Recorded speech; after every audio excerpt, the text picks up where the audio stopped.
Welcome to the new session on the course School Organization, Administration and Management.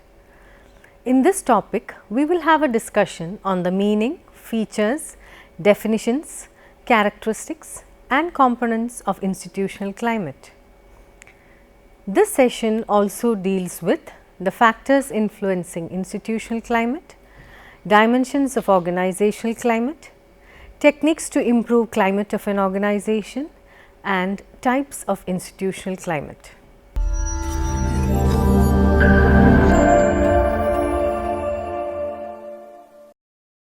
The sum of the values, cultures, safety practices, organizational structures within an institution, teaching practices, diversity, leader-teacher relationships, parent-teacher relationships is the concept of institutional climate. Institutional climate, also called organizational climate, thus refers to the enduring quality of the internal environment that is experienced by the members of an organization. It is a human environment in which employees work. Meaning of institutional climate.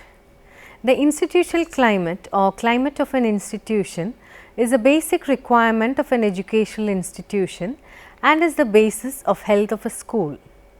The cause is that the smooth functioning of an educational institution or school depends on the maintenance of discipline and coordination among the different persons such as the head of the educational institution, teachers, students and other staff of the educational institution or school.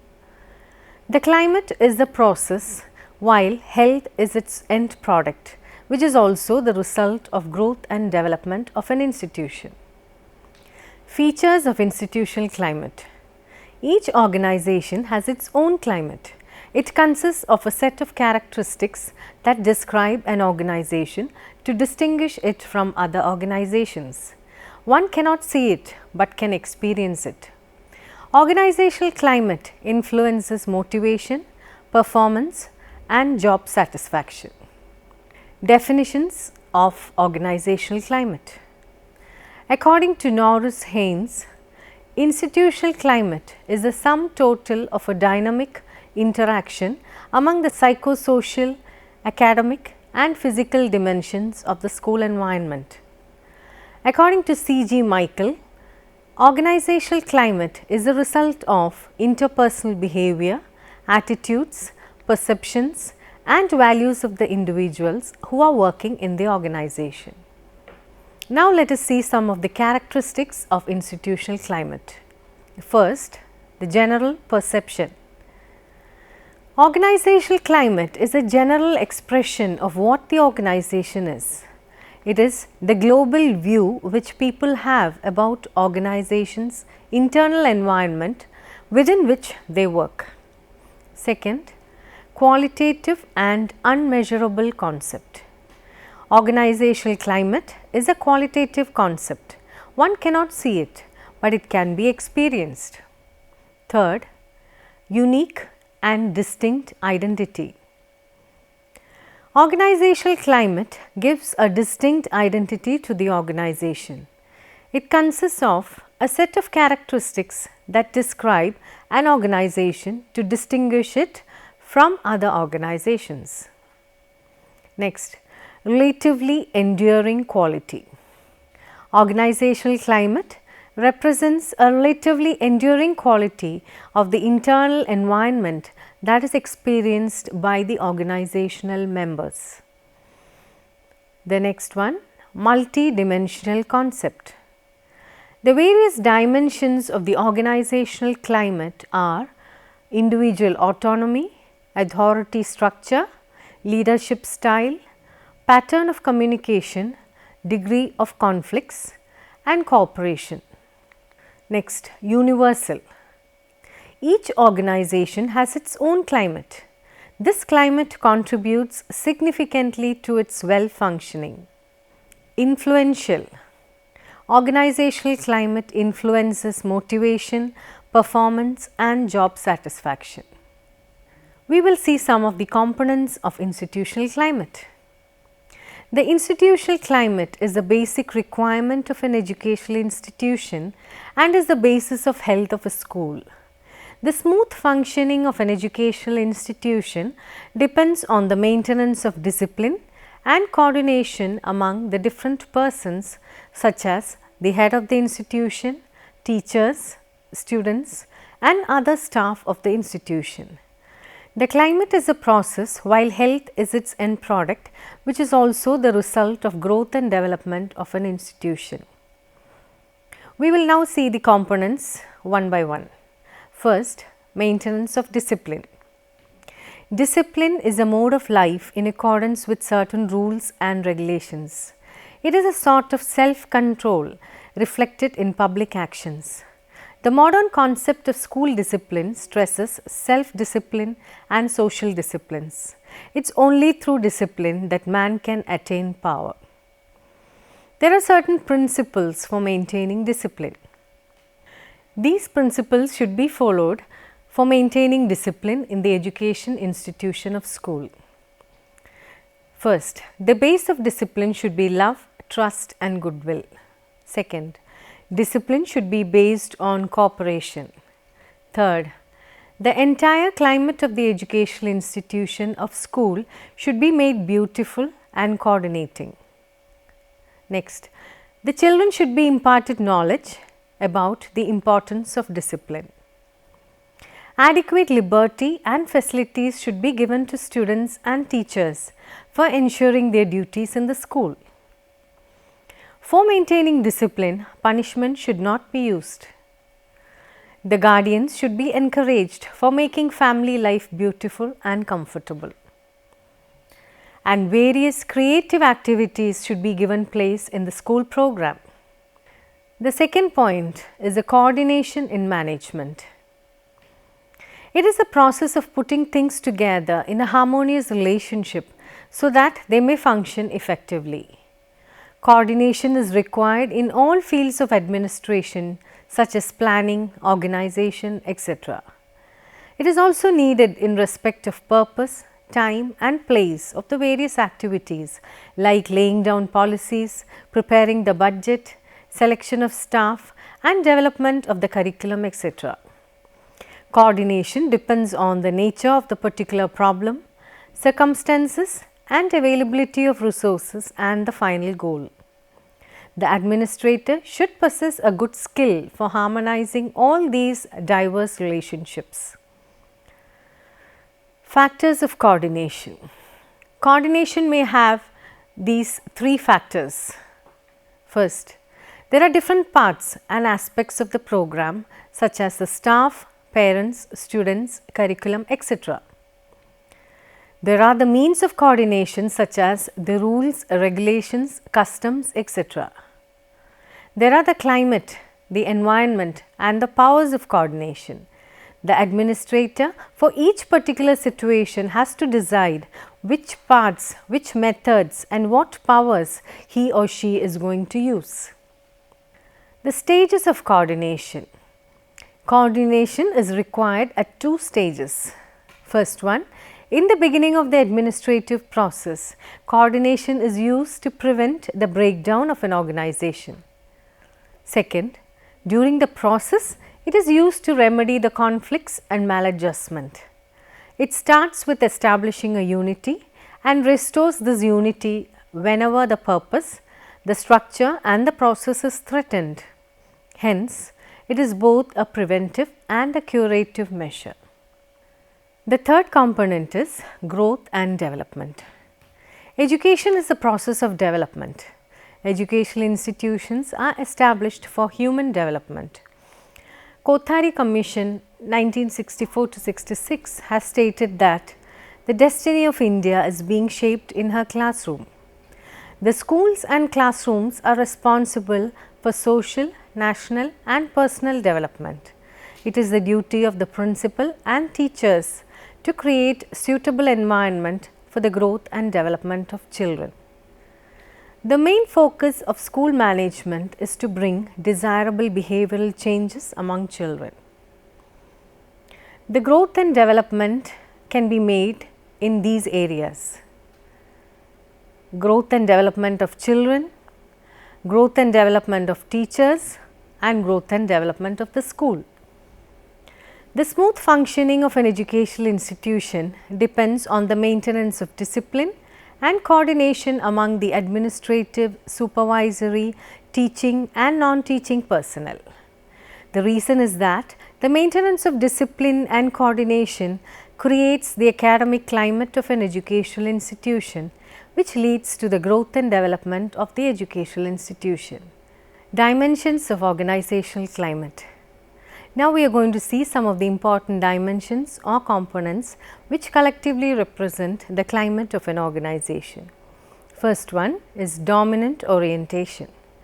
Dominant orientation of an organization is an important determinant of climate, and it is a major concern of its members.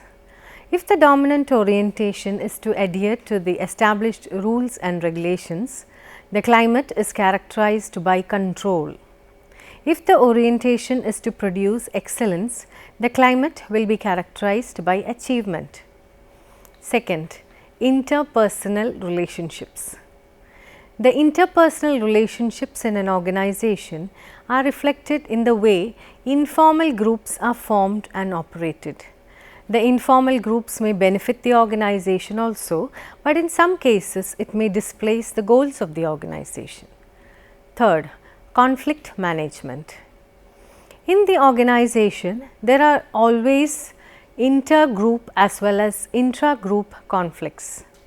The organizational climate will depend upon how effectively these conflicts are managed. If they are managed effectively, there will be an atmosphere of cooperation in the organization. If they are not managed properly, there will be an atmosphere of distrust and non-cooperation. Fourth, individual autonomy. If the individual employees are given sufficient freedom to work and exercise authority, it will result in efficiency in operations. The autonomy will lighten the burden of higher level executives. Fifth, organizational control system. The control system of an organization can be either rigid or flexible. Rigid control will lead to impersonal or bureaucratic atmosphere in the organization. There will be minimum scope for self-regulation. Sixth, organizational structure. The organizational structure serves the basis of interpersonal relations between superiors and subordinates. It clarifies as to who is responsible to whom and who is to direct whom. If there is centralization of authority, the participation in decision making by the subordinates will be very less. On the other hand, if there is decentralization of authority, there will be an atmosphere of participative decision making. 7. Task oriented or relations oriented management. The dominant style of managers will also affect the organizational climate. Task oriented approach means that the leadership style will be autocratic. The employees will have to show results or face the punishment. The employee morale will be low in the long run. If the managers are relations oriented, the climate will be considerate and supportive. There will be a team spirit in the organization because the needs and aspirations of the workers will be given due importance. 8. Rewards and punishments. The system of rewards and punishments is also an important component of organizational climate. If the reward system is directly related to performance and productivity, there will be an atmosphere of competition among the employees. Everybody will like to work hard and earn more reward in the form of promotions and pay rise. If there is biasedness in the distribution of rewards, the meritorious employees will be discouraged. 9. Communication. The communication system of an organization will also affect the organizational climate. The flow of information, its direction, its disbursement and its type are all important determinants. Proper communication system means that the subordinates are in a position to express their ideas, suggestions and reactions otherwise they will feel frustrated. 10th, risk taking.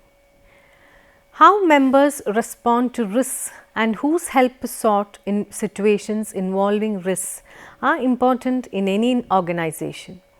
If individuals feel free to try out new ideas without any fear, they will not hesitate in taking risks. Such an atmosphere will be conducive to innovative ideas. The above dimensions or components are not mutually exclusive, they often overlap each other. The way in which these different dimensions operate an organization indicates the underlying philosophy of the management. These are some of the techniques that are generally helpful in improving the climate of an organization. The first one, effective communication system. There should be a two-way communication in the organization so that the employees know what is going on and react to it. The manager can modify his decision on the basis of feedback received. Second, concern for people.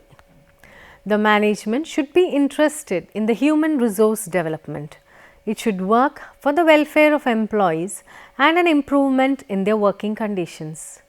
For developing a sound organizational climate, the management should have concern for the people. Third, participative decision making. The management should involve the employees in decision making process, particularly those decisions which are related to goal setting and affect them. Participative decision making will make the employees committed to the organization and more cooperative also. Fourth, change in policies, procedures and rules.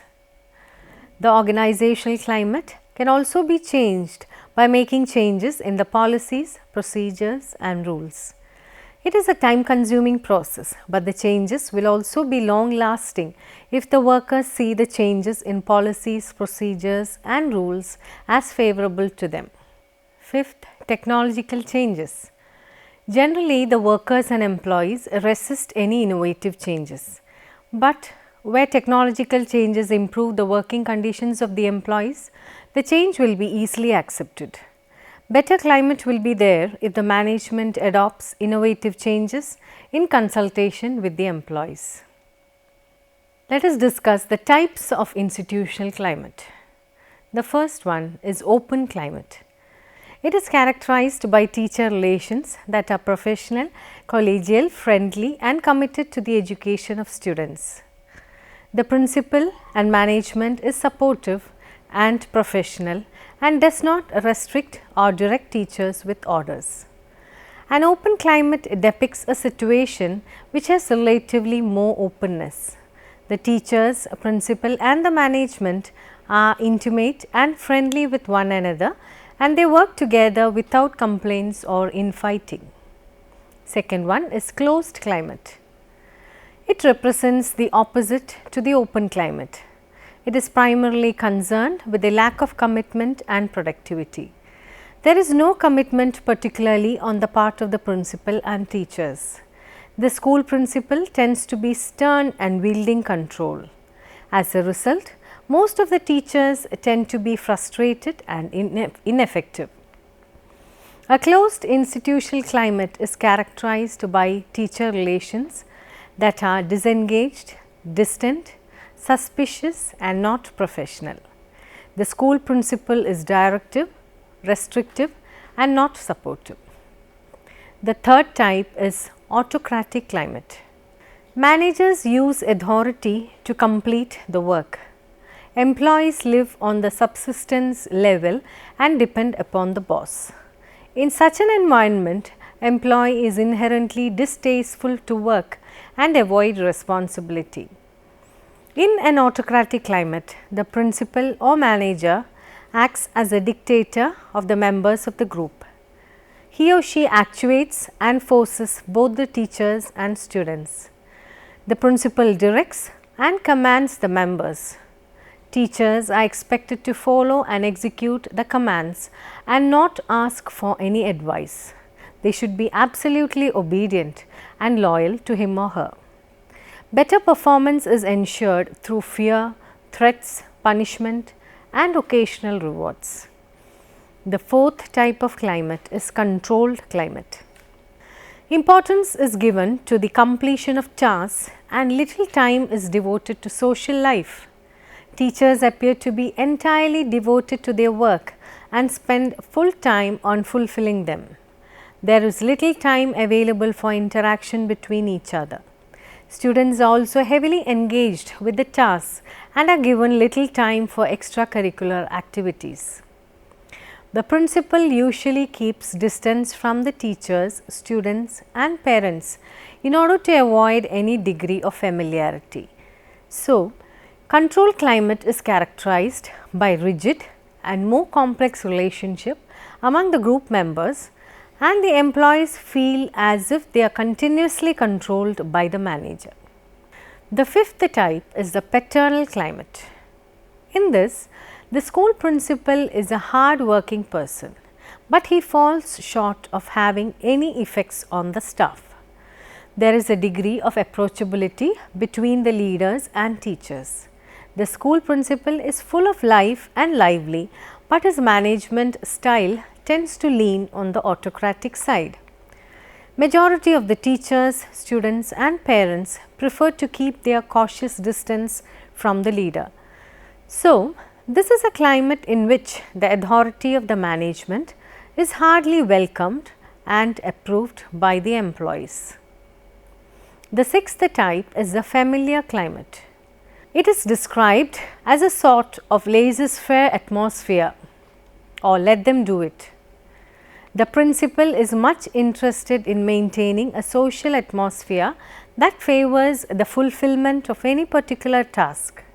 Thus, a significant number of teachers is not committed to their main task. Most of the students do not take their learning process seriously, and some others have hollow excuses to be out of school or to be absent from it. Most parents are not involved in their children's education. Here, employees take it as a familiar workspace and they will easily be accustomed to the environment. The seventh type is a supportive, autonomous or democratic climate. In this climate, employees participate in decision making and interact with management in institutional matters. This model of climate believes that employees are self-motivated and have self-direction and control. Democratic climate helps employees to fulfill their higher order needs such as esteem and self-actualization. Supportive climate creates conducive environment and best can be extracted from employees. There is no external threats or influences. There is a close relationship between the managers, teachers, students and parents. This is the most effective work atmosphere where both the management and employees have mutual respect and understanding and a cordial relationship. In this climate, all the staff feels really motivated to participate in decision making and interact with management in school matters. Maximum energy and efforts of all the staff are directed to contribute significantly for satisfying predetermined goals and objectives of the educational institution. This model of climate believes that teachers are self-motivated and have self-direction and control. Now, let us discuss some of the characteristics of democratic institutional climate. First is complete freedom. All the staff feel free to perform the job with pleasure and satisfaction. Next, collegiality. Employees like to be in association with others and they keep mutual respect and cordial relationship. Next is mutual respect. Employees follow managers' orders with respect. Subordinates work hard and show confidence in their superiors, and the manager shows due respect towards their employees. Commitment. Employees work happily with commitment and dedication and associate with the organization with a long time. Intimacy. Employees develop a sense of attachment with the organization and they contribute their maximum for the development of the school. Increased job performance. It results in increased job performance and professional motivation among teachers. Cooperation and unity. It improves cooperation and brings unity. Conducive environment. It creates favorable atmosphere among teachers, students, parents, etc. to keep the organization healthy and well functioning. Democratic decision making. In this climate, decision is made through proper discussion and consultation. All the staff feel really motivated to participate in decision making. Sharing of ideas. It is characterized by cooperative planning, discussion of problems, sharing of ideas and resources, and joint attempts to solve the institutional problems. Active involvement. The entire participation and mutual encouragement is always ensured.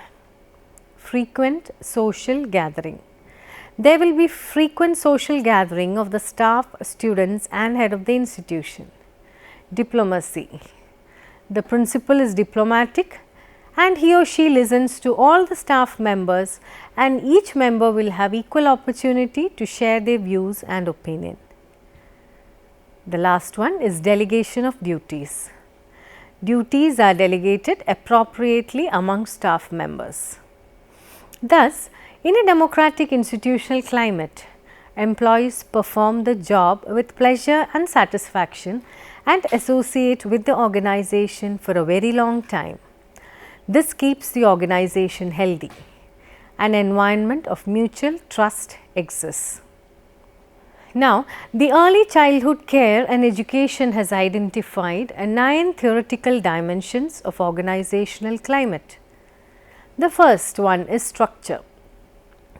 The feeling that the employee have about the degree of structure in the organization, like how many rules and procedures are there, is there red tapeism, whether jobs are clearly defined and logically structured, etc. The second one is responsibility. The perception about the degree of autonomy at work, reliance on individual's judgment, problem solving ability, accepting responsibility for mistakes, etc. The third one is rewards. Perceived fairness of the reward and promotion system, stress on positive rewards than punishments, etc. The fourth, risks. Emphasis on calculated risks, willingness to take a chance on a good idea, etc. Fifth one is warmth. A friendly atmosphere among the people, a relaxed, easygoing working climate, warm management, workers' relationship. Sixth, support. Perceived support from authorities, colleagues, etc. Seventh, standards. Perceived high standards for performance in the organization, pressure to improve performance. Eighth, conflict. A climate in which conflict is brought up, not ignored. Openness regarding speaking out different options. Ninth, identity.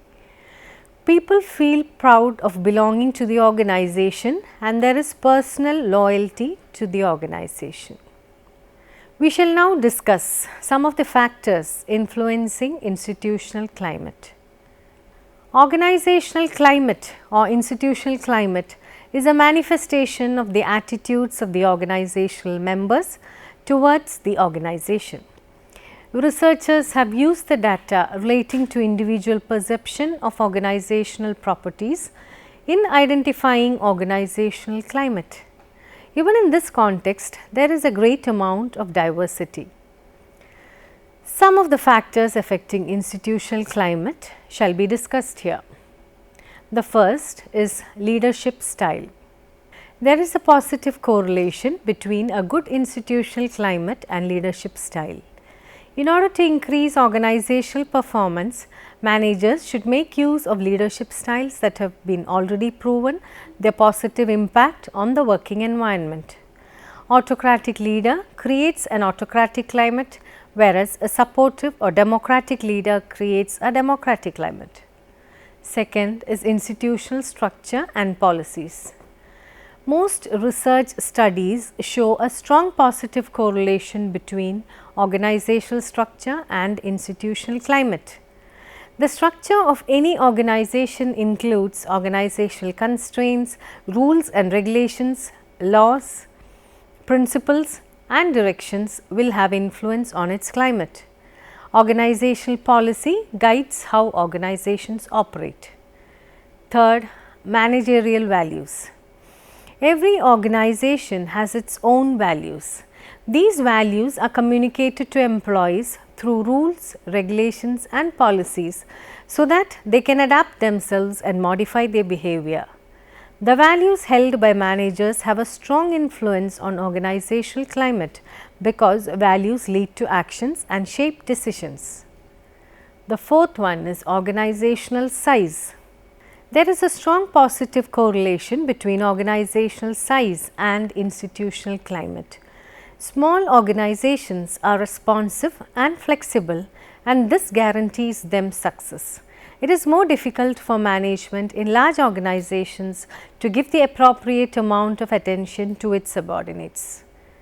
The fifth one is the characteristics of its members. The characteristics of members influence institutional climate. The climate should be friendly, not only between students, but also between teachers. The sixth is the economic conditions. Economic conditions also influences the organizational climate. Economic condition is closely correlated to the physical conditions of the organization. More sound the economic conditions, better the institutional climate. Seventh is the individual responsibility.